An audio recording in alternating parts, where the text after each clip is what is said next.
Hey everyone, my name is Cly, and today we're going to talk about crop planting, specifically in King County's climate zones.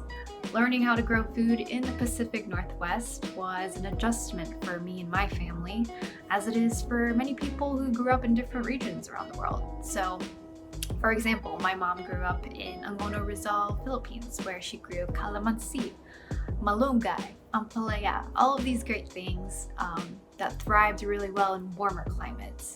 So I want to make this video for those that are just coming to the Pacific Northwest or a local who is trying gardening out for the first time.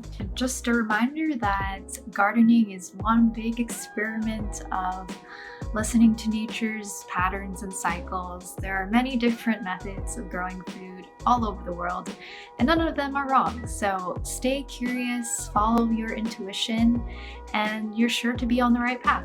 All right, so what is crop planting anyways?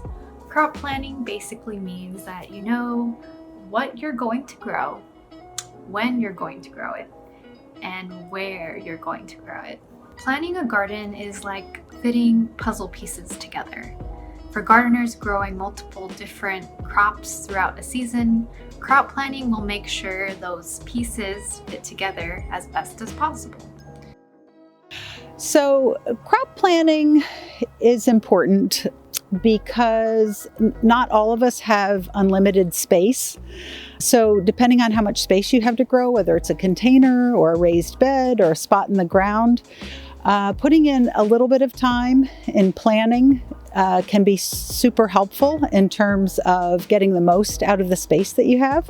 So when you plan in advance, you can save yourself from a lot of confusion, you can save a lot of money and time, and you have more time to go to local seed swaps as well.